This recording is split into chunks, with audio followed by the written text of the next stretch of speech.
जय सद्गुरुदेव, जय पद शरणम। मेरे सद्गुरु की वाणी परम संत महात्मा यशपाल जी महाराज का प्रवृत्ति में निवृत्ति गृहस्थ धर्म के लिए श्रीमद् भगवद गीता का गीता सुधा भाष्य अध्याय 11 श्लोक 49। माते व्यथा मा च विमूढ़ भावो दृष्ट्वा रूपं घोरमिद्रिममेदम् व्यपेतभिः प्रीतमनाः पुनस्तवम् तदेव मे रूपमिदं प्रपश्य।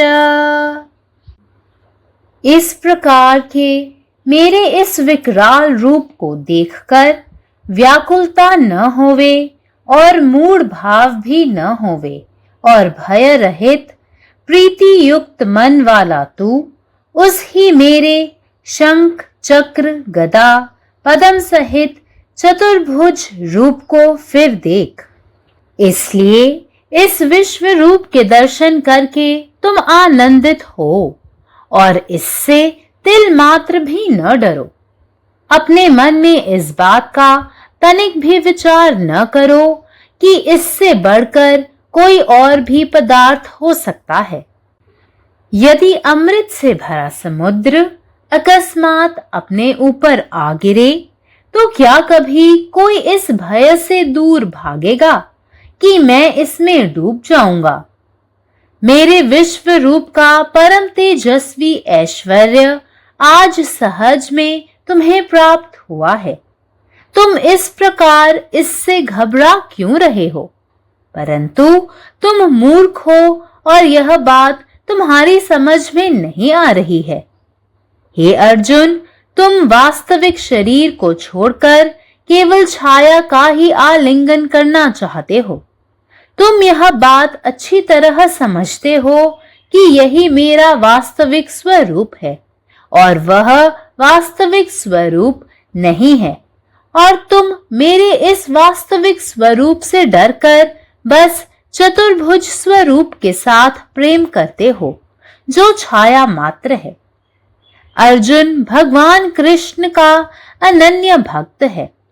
प्रभु ने दया करके उसे दिव्य दृष्टि प्रदान की है और अपने विश्व रूप के दर्शन कराए हैं। अर्जुन इस विराट दर्शन से घबरा गया और विराट दर्शन उसको पचा नहीं। फिर साधारण मनुष्य को यह विराट दर्शन कैसे सहज हो सकता है?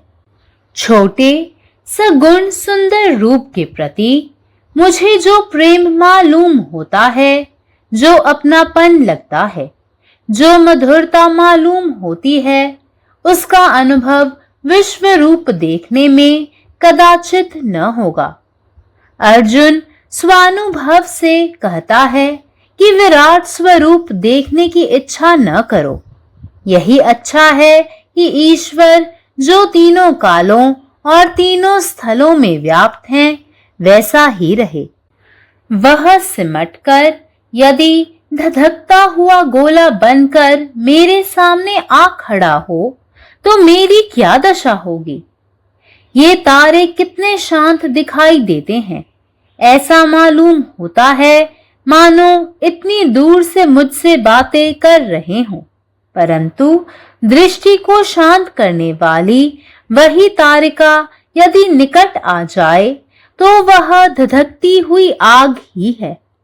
मैं उसमें भस्म ही होकर रहूंगा।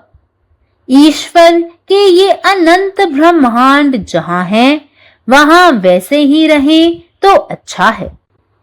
जो बात अस्थानात्मक सृष्टि को लागू है, वही कालात्मक सृष्टि पर भी लागू होती है। हमें भूतकाल की स्मृति नहीं रहती और भविष्य का ज्ञान नहीं होता। इसमें हमारा कल्याण ही है। कोई दुर्जन यदि सज्जन बनकर भी सामने आए तो भी भूतकाल की स्मृति के कारण मन में उसके प्रति आदर नहीं होता। वह कितना ही कहे उसके पिछले पापों को सहसा भुलाया नहीं जा सकता। संसार उसके पापों को उसी अवस्था में भूल सकेगा जबकि वह मनुष्य मरकर दूसरे रूप में हमारे सामने आएगा। पाप पुण्य को भूल जाने की कोई युक्ति होनी चाहिए और यह युक्ति है मरण। परमेश्वर को विश्व रूप में देखना कहना तो सरल है, पर वास्तव में देखना बहुत कठिन है। कोई विरला विरला ही देख पाता है। पागल हाथी, खूंखार शेर और मृत्यु रूप अजगर में परमेश्वर कहाँ नजर आता है। मृत्यु के भय से सारा ज्ञान रफू चक्कर हो जाता है। कातिल, आतताई, दुर्जन और दुश्मन में क्या सरलता से भगवान के दर्शन हो सकेंगे। इन सब में प्रेम और आनंद से प्रभु के दर्शन असंभव नहीं तो बहुत कठिन अवश्य है। भगवान विष्णु का सौम्य स्वरूप ही भक्त के लिए पर्याप्त है। जब हमारी भक्ति चिर सीमा पर पहुंचेगी और हमारी भोग वासनाएं छूटकर हमें प्रेम की पवित्र दृष्टि प्राप्त होगी, तब फिर प्रत्येक वस्तु में अपना इष्ट ही दिखाई देगा। Be not afraid nor bewildered on seeing such a terrible form of mine as this. With thy fear dispelled and with a gladdened heart, now behold again this former form of mine. The Lord saw Arjuna in a state of terror. Therefore, he withdrew the cosmic form and assumed his usual gentle form. He consoled Arjuna and spoke sweet and loving words. Now with a peaceful mind you can see my form as you have desired. Arjuna, a great devotee of Lord Krishna, who was granted divine eye, Divya Drishti, by the Lord's benevolence, could not bear the universal form of the Lord and started trembling with fear. To see Lord in all the objects of the world is easy to say, but actual practice is most difficult. It is very difficult to see Lord in an evildoer, murderer, robber, one's own enemy, ferocious lion, and a wild elephant. As such, an aspirant would like to love and develop devotion unto the charming blue form of Lord Vishnu with 4 hands with conch, shankh, discus, chakra, club or mace, gada, and lotus, Padma, or his personal god Ishtadev.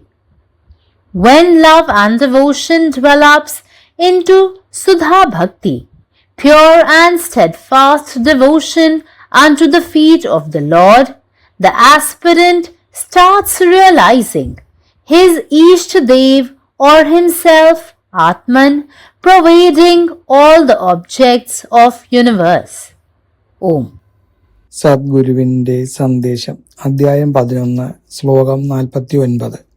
മാദേവിദാമാ ചവിമൂഢഭാവോ ദൃഷ്ട്വാ രൂപം ഘോരമീദൃഗ്മമേദം വ്യാപേദഭീപ്രീതമനാഹ പുനസ്ത്വം തദേവ may രൂപമിദം പ്രപശ്യ. ഇത്തരത്തിലുള്ള എന്റെ ഈ ഭയാനകമായ വിശ്വരൂപം കണ്ടിട്ട് നിനക്ക് വ്യാകുലത ഉണ്ടാകരുത്. ഭയമില്ലാത്തവനും സന്തോഷപൂർണമായ മനസ്സുള്ളവനുമായി നീ മുമ്പ് കണ്ടിരുന്ന എന്റെ ആ രൂപം തന്നെ വീണ്ടും കാണുക. അതിനാൽ ഈ വിശ്വരൂപ ദർശനം ലഭിച്ചതിൽ നീ ആനന്ദിക്കുക. അതിനെക്കുറിച്ച് അല്പം പോലും ഭയക്കേണ്ടതില്ല. ഇതിലും മഹത്തായ മറ്റെന്തെങ്കിലും ഉണ്ടാകുമോ എന്ന് മനസ്സിൽ ചിന്തിക്കേണ്ടതില്ല. എന്റെ വിശ്വരൂപത്തിന്റെ അന്ത്യം, തേജോമയമായ ഐശ്വര്യം ഇന്ന് നിനക്ക് സ്വാഭാവികമായി ലഭിച്ചിരിക്കുകയാണ്. പിന്നെ നീ എന്തിനാണ് ഇങ്ങനെ ഭയപ്പെടുന്നത്? അർജുനൻ ഭഗവാൻ കൃഷ്ണന്റെ അനന്യഭക്തനാണ്. ഭഗവാൻ കരുണയോടെ അവന് ദിവ്യദൃഷ്ടി നൽകി തന്റെ വിശ്വരൂപം കാണിച്ചു കൊടുത്തു. എന്നാൽ ആ വിരാട് രൂപദർശനം കണ്ട് അവൻ ഭയന്നുപോയി. ചെറിയതും സഗുണവും സുന്ദരവുമായ ഭഗവാന്റെ രൂപത്തോട് നമുക്ക് തോന്നുന്ന സ്നേഹവും അടുപ്പവും മാധുര്യവും വിശ്വരൂപ ദർശനത്തിൽ അനുഭവപ്പെടണമെന്നില്ല. അതുകൊണ്ട് അർജുനൻ സ്വന്തം അനുഭവത്തിലൂടെ പറയുന്നത് പോലെ വിരാട് സ്വരൂപം കാണാൻ ആഗ്രഹിക്കേണ്ടതില്ല. 3 ലോകങ്ങളിലും 3 കാലങ്ങളിലും വ്യാപിച്ചിരിക്കുന്ന ഈശ്വരൻ അങ്ങനെ തന്നെ ഇരിക്കട്ടെ എന്നതാണ് നല്ലത്. ദൂരെയുള്ള നക്ഷത്രങ്ങൾ എത്ര ശാന്തമായി കാണപ്പെടുന്നു, എന്നാൽ അതേ നക്ഷത്രം വളരെ അടുത്തെത്തിയാൽ അത് ജ്വലിക്കുന്ന അഗ്നിഗോളമാകും. അതുപോലെ ഈശ്വരന്റെ അനന്തമായ വിശ്വരൂപം അതിന്റെ സ്ഥാനത്ത് തന്നെ ഇരിക്കുന്നതാണ് നമുക്ക് സഹജവും ആനന്ദകരവും. നമുക്ക് ഭൂതകാലം പൂർണ്ണമായി ഓർമ്മയില്ലാത്തതും ഭാവിയെ അറിയാത്തതും ഒരു അനുഗ്രഹം തന്നെയാണ്. ഒരാൾ പിന്നീട് നല്ലവനായി മാറിയാലും അവന്റെ പഴയ തെറ്റുകൾ ഓർമ്മയിൽ നിലനിൽക്കുന്നിടത്തോളം അവനോട് പൂർണ്ണമായ ആദരവ് തോന്നണമെന്നില്ല. ഈശ്വരനെ വിശ്വരൂപത്തിൽ കാണുക എന്ന് പറയുന്നത് എളുപ്പമാണ്. എന്നാൽ യഥാർത്ഥത്തിൽ അങ്ങനെ കാണുക വളരെ പ്രയാസമാണ്. ദുഷ്ടനിലും ശത്രുവിലും ക്രൂരമൃഗങ്ങളിലും ഭയപ്പെടുത്തുന്ന സാഹചര്യങ്ങളിലും ഈശ്വരനെ സ്നേഹത്തോടും ആനന്ദത്തോടെയും കൂടി കാണുന്നത് എളുപ്പമല്ല. അതുകൊണ്ട് ഭക്തന് ശംഖ്, ചക്ര, ഗദ എന്നിവയോടെ പത്മധാരിയായ ചതുർഭുജനായ വിഷ്ണുവിന്റെ സൗമ്യവും മനോഹരവുമായ രൂപം തന്നെ മതിയാകുന്നു. എന്നാൽ നമ്മുടെ ഭക്തി പക്വമാവുമ്പോൾ ഭൗതിക വാസനകൾ വിട്ടുമാറി ശുദ്ധമായ സ്നേഹത്തിന്റെ ദൃഷ്ടി ലഭിക്കുകയും ചെയ്യുമ്പോൾ പിന്നീട് ഓരോ വസ്തുവിലും നമ്മുടെ ഇഷ്ടദേവനെ കാണുവാൻ തുടങ്ങുന്നു. പരമാത്മാവ് നീ തന്നെ, നിന്റെ ഇഷ്ടം പൂർണ്ണമാകട്ടെ. జై సద్గురుదేవ్, జై పదశరణం. గీతాసుధ అధ్యాయం 11 విశ్వరూప సందర్శన యోగము శ్లోకం 49. మాతే వ్యధామాచ విమూఢ భావో దృష్ట్వా రూపం ఘోరమిదృజ్ఞమేదం విపేతభిః ప్రీతమనా పునస్త్వం తదేవ మే రూపమిదం ప్రపశ్య. ఈ విధమైన నా భయంకర రూపం చూసి నీవు భీతి చెందవద్దు మరియు మూర్ఖత్వమును పొందవద్దు. భయరహితుడివై ప్రేమ కలిగిన మనసు గల నీవు అదే నా స్వరూపమును అనగా శంఖము గదా పద్మంతో ఉన్న చతుర్భుజ రూపమును మరలా చూడు. ఈ విశ్వరూప దర్శనం చేసి నీవు ఆనందించు. ఈ రూపమును చూసి నీవు కొంచెం కూడా భయపడవద్దు. దీన్ని మించి ఏదైనా మరొక వస్తువు కూడా ఉండవచ్చునేమో అనే దాన్ని గురించి కూడా నీ మనసులో కాస్త కూడా విచారించవద్దు. అమృతంతో నిండిన సముద్రం అకస్మాత్తుగా తన మీద పడినట్టయితే నేను దానిలో మునిగిపోతానేమో అని ఎవరైనా ఎప్పుడైనా భయంతో దూరంగా పారిపోతారా? నా విశ్వరూపం యొక్క మిక్కిలి ఉన్నతమైన తేజవంతమైన ఈశ్వరతత్వము నేడు సులువుగా నీకు లభించింది. అటువంటప్పుడు ఈ విధంగా ఈ రూపాన్ని చూసి నీవు ఎందుకు భయపడుతున్నావు? అయితే నీవు తెలివిలేనివాడు అవుతున్నావు. ఈ విషయం నీకు అర్థం అవ్వట్లేదు. ఓ అర్జున, నీవు వాస్తవ శరీరం విడిచి కేవలం ఛాయను ఆలింగనం చేసుకోవాలనుకుంటున్నావు. నీవు బాగా అర్థం చేసుకోవాల్సింది ఏమిటంటే ఇదే నా వాస్తవ స్వరూపమని. అది అంటే చతుర్భుజ రూపము వాస్తవ స్వరూపం కాదని. నీవు నా ఈ వాస్తవ స్వరూపముచే భయపడి ఛాయా మాత్రమైన చతుర్భుజ రూపం ప్రేమిస్తున్నావు. అర్జునుడు కృష్ణ భగవాన్ని అనన్య భక్తుడు. భగవాన్ దయతో అతన్ని దివ్య దృష్టిని ప్రసాదించి తన విశ్వరూప దర్శనం గావించాడు. అర్జునుడు ఈ విరాట్ స్వరూపము దర్శించి భయపడ్డాడు. ఆ విరాట్ స్వరూప దర్శనము అతనికి జీర్ణమవ్వలేదు. మరి సామాన్య మానవునకు ఈ విరాట్ దర్శనం ఎలా సహజమవుతుంది? అర్జునుడు తనలో ఇలా అనుకుంటున్నాడు. చిన్నదైన సగుణ సుందర రూపం పట్ల ఏ ప్రేమ నాకు కలుగుతుందో, ఏ స్వరూపము నాదిగా అనిపిస్తున్నదో, ఏది మాధుర్యమైనదిగా తెలియబడుతున్నదో అటువంటి అనుభవం ఈ విశ్వరూపాన్ని చూచుట్లో ఏమాత్రం నాకు కలగట్లేదు. అర్జునుడు స్వానుభవంతో చెప్పేది ఏమిటంటే ఈ విరాట్ స్వరూపం చూసేందుకు ఇష్టపడవద్దు. 3 కాలముల్లోనూ 3 లోకములందు వ్యాపించి ఉన్న భగవానుడు ఎలా ఉన్నవాడు అలా ఉంటేనే మంచిది. అతడు కుంచుకుపోయి దగదగలాడుతున్న గోడలా మారి నా ముందుకు వచ్చి నిలబడినట్టయితే నా పరిస్థితి ఏమిటి? ఈ నక్షత్రాలు ఎంత శాంతంగా కనిపిస్తున్నాయి. అవి దూరం నుండి నాతో మాట్లాడుతున్నట్టుగా అనిపిస్తున్నది. అయితే దృష్టిని శాంతపరిచే ఆ నక్షత్రమే ఒకవేళ దగ్గరకు వచ్చినట్టయితే అది భగగమండుచున్న అగ్నే, దాంచే నేను భస్మైపోతాను. ఈశ్వరుని ఈ అనంత బ్రహ్మాండం ఎక్కడుందో అక్కడే అలా ఉంటేనే మంచిది. ఏ విషయము అస్థానాత్మక సృష్టికి అన్వయించబడినో అదే కాలాత్మక సృష్టిపై కూడా అన్వయించబడుతుంది. మనకు భూతకాల జ్ఞాపకం ఉండదు, భవిష్యత్ జ్ఞానం కూడా ఉండదు. అయితే దీనిలో మనకు మేలు కూడా ఉన్నది. ఎలాగనగా ఎవరైనా ఒక దుర్జనుడు సజ్జనుడుగా మారి మన ముందుకు వచ్చినట్టయితే కూడా భూతకాల జ్ఞానముల కారణంగా మనసులో అతని పట్ల ఆదరణ ఉండదు. అతను ఎంత చెప్పినా అతని వెనుకటి పాపములను ఉన్నట్లుండి మర్చిపో వీలు కాదు. ప్రపంచం అతని పాపములు ఒకనొక స్థితిలో మర్చిపోతుంది. అది ఎప్పుడనగా ఆ మానవుడు మరణించి మరొక రూపంలో మన ముందుకు వచ్చినప్పుడు. పాపపుణ్యములను మర్చిపోయేందుకు ఏదైనా ఉపాయం కావాలి. ఆ యుక్తే మరణము.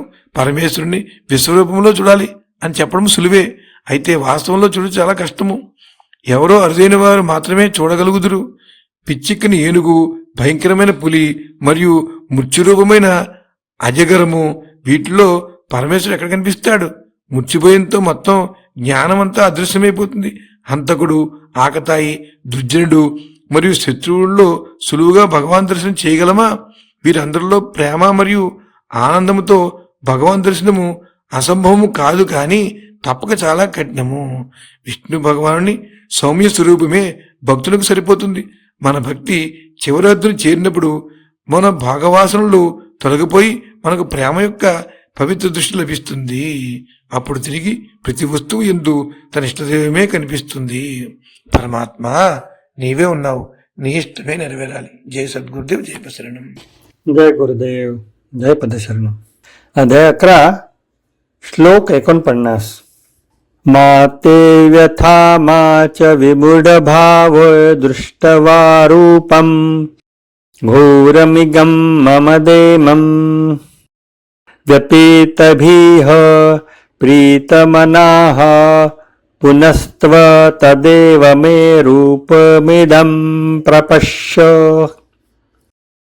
माझे हे अक्राळ विक्राळ रूप पाहून तुझ्या मनात कुठलाही विचलितपणा, मूर्खपणाची भावना नसावी आणि तू निर्भयपणे प्रेममय हृदयाने माझ्या त्याच रूपाकडे, शंख चक्र गदा कमळ धारण केलेल्या चतुर्भुजाकडे पुन्हा एकदा बघ. म्हणून हे विश्वरूप पाहिल्यानंतर तू आनंदी व्हावे आणि त्याची किंचितही भीती बाळगू नये. यापेक्षा श्रेष्ठ असे दुसरे काही द्रव्य असू शकते का, असा विचारही तुझ्या मनात येऊ देऊ नकोस. जर अमृताने भरलेला महासागर अचानक स्वतःवर कोसळला तर त्यात बुडून जाण्याच्या भीतीने कोणी कधी पळून जाईल का? आज तुझ्या माझ्या विश्वरूपाचे अत्यंत तेजस्वी ऐश्वर्य सहजपणे प्राप्त केलेले आहे. तू त्याला इतका का घाबरतोस? पण तू मूर्ख आहेस आणि तुला हे समजत नाही. हे अर्जुना, तू आपले खरे शरीर सोडून केवळ त्याच्या छायेचा शोध घेतोस. तुला चांगलेच ठाऊक आहे की माझे हे खरे रूप आहे आणि ते खरे रूप नाही. या खऱ्या रूपाला घाबरून तू केवळ त्या चतुर्भुज रूपावर प्रेम करतोस, जे केवळ एक छाया आहे. अर्जुन भगवान कृष्णाचा परमभक्त आहे. भगवंताने त्याला कृपेने दिव्य दृष्टी दिली आणि आपले विश्वरूप दाखविले. ज्या विशाल दर्शनाने अर्जुन घाबरला आणि त्याला तो पचवता आला नाही. मग हे विशाल दर्शन एक सामान्य मानवासाठी कसे सोपे असू शकेल? त्या लहान, सुंदर, सगुण रूपाबद्दल मला जे प्रेम, जवळीक आणि मधुरता वाटते, ती विश्वरूप पाहून कदाचित कधीच अनुभवता येणार नाही. अर्जुन त्याला स्वतःच्या अनुभवावरून सांगतो की त्याने विश्वरूप पाहण्याची इच्छा बाळगू नये. तिन्ही काळ आणि तिन्ही ठिकाणी व्यापून असलेला देव जसा आहे तसाच राहणे अधिक चांगले आहे. जर तो एका तेजस्वी गोळ्याच्या रूपात आकुंचन पाहून माझ्यासमोर उभा राहिला तर माझी काय अवस्था होईल? हे तारे किती शांत दिसतात, जणू काही ते माझ्याशी खूप दूरवरून बोलत आहेत असे वाटते. पण तोच तारा जो आपल्या दृष्टीला शांत करतो, जर जवळ आला असता तर तो एक धगधगती आग असता. मी त्यात भस्म झालो असतो. ईश्वराची ही अनंत विश्व जिथे आहे तेथेच राहिले तर बरे होईल. जे अवकाशरहित विश्वाला लागू होते तेच कलिक विश्वालाही लागू होते. आपल्याला भूतकाळाची आठवण नसते आणि भविष्याचे ज्ञान नसते. हे आपल्यासाठीच भले आहे. एखादी दुष्ट व्यक्ती सज्जनता विषयात आली तरी भूतकाळाची आठवण आपल्याला तिच्याबद्दल आदर बाळगण्यापासून रोखते. तो कितीही बोलला तरी त्याची भूतकाळातील पापे विसरता येत नाही. जग तिची पापे तेव्हाच विसरेल जेव्हा ती व्यक्ती मरेल आणि वेगळ्या रूपात आपल्यासमोर प्रकट होईल. पाप आणि पुण्य विसरण्याचा काहीतरी मार्ग असलाच पाहिजे, आणि तो मार्ग म्हणजे मृत्यू. ईश्वराला वैश्विक रूपात पाहणे हे बोलायला सोपे आहे, पण प्रत्यक्षात पाहणे कठीण आहे. केवळ काही मोजकेच लोक ते पाहू शकतात. एका पिसाळलेल्या हत्तीत, एका क्रूर सिंहात किंवा मृत्यूसारख्याच्या अजगरात देव कसा दिसू शकेल? मृत्यूची भीती सर्व ज्ञानाला झाकोळून टाकते. एक खुनी, जुलमी, दुष्ट व्यक्ती किंवा शत्रूमध्ये देव सहजपणे दिसू शकतो का? या सर्वांमध्ये देवाला प्रेम आणि आनंदाने पाहणे अशक्य नसले तरी निश्चितच खूप कठीण आहे. भगवान विष्णूचे सौम्य रूप भक्तासाठी पुरेसे आहे. जेव्हा आपली भक्ती तिच्या शाश्वत शिखरावर पोहोचते आणि आपण सांसारिक इच्छापासून मुक्त होऊन प्रेमाचे शुद्ध दर्शन प्राप्त करतो, तेव्हा आपल्याला आपले इष्ट सर्व गोष्टींमध्ये दिसेल. माझे असे भयंकर रूप पाहून घाबरू नकोस किंवा गोंधळून जाऊ नकोस. तुझी भीती नाहीशी होऊन आणि प्रसन्न अंतःकरणाने आता माझे हे पूर्वीचे रूप निहाळ. भगवंताने अर्जुनाला भयभीत अवस्थेत पाहिले म्हणून त्यांनी आपले विश्वरूप मागे घेतले आणि आपले नेहमीचे सौम्य रूप धारण केले. त्यांनी अर्जुनाचे सांत्वन केले आणि मधुर प्रेमळ शब्दांनी म्हणाले, आता शांत मनाने तू माझ्या इच्छेनुसार माझे रूप पाहू शकतोस. भगवान श्रीकृष्णाचा महान भक्त असलेल्या अर्जुनाला भगवंताच्या कृपेने दिव्य दृष्टी प्राप्त झाली होती, तरीही तो भगवंताचे विश्वरूप पाहून भीतीने थरथर कापू लागला. जगातील सर्व वस्तूंमध्ये भगवंताला पाहणे हे बोलायला सोपे आहे, पण प्रत्यक्ष आचरणात जाणे अत्यंत कठीण आहे. एखाद्या दुष्कर्मी, खुनी, दरोडेखोर, स्वतःचा शत्रू, क्रूर सिंह आणि जंगली हत्ती यामध्ये भगवंताला पाहणे खूप कठीण आहे. त्यामुळे साधक भगवान विष्णूच्या शंख, चक्र, गदा आणि पद्म धारण केलेल्या 4 हातांच्या मनमोहक निळ्या रूपावर किंवा त्याच्या वैयक्तिक ईश्वरावर, इष्टदेवावर प्रेम करू इच्छितो आणि त्याची भक्ती वाढवू इच्छितो.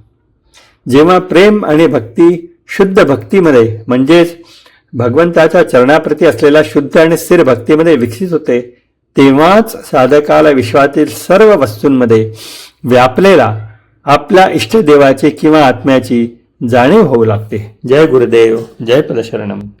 माते व्यथा माच विमूढ भावो दृष्ट्वा रूपम घोर मिद्रंग ममेदम व्यपेतभी प्रीत मना पुनस्त्वम तदेव मे रूपमिदम प्रपश्य.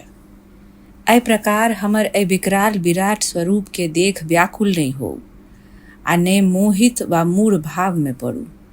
भय रहित आ प्रेम से भरल मौन रह कर फिर हमर ओइ चतुर्भुज स्वरूप के दर्शन करू, जे शंख, चक्र, गदा आ पद्म धारण केने अछि.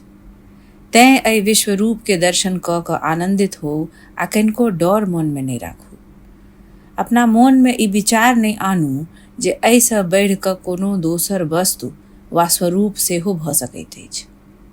जँ अमृतसँ भरल समुद्र एक बैग अहाँ पर खसि पड़य तऽ की अहाँ एहि डरसँ भागि जायब जे कहीं हम एहिमे डूबि नहि जाय.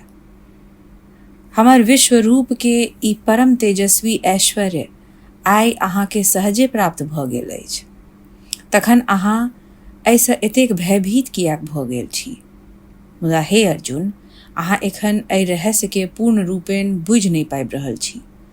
अहाँ वास्तविक स्वरूपके छोड़ि मात्र ओकर छाहके आलिंगन करय चाहैत छी.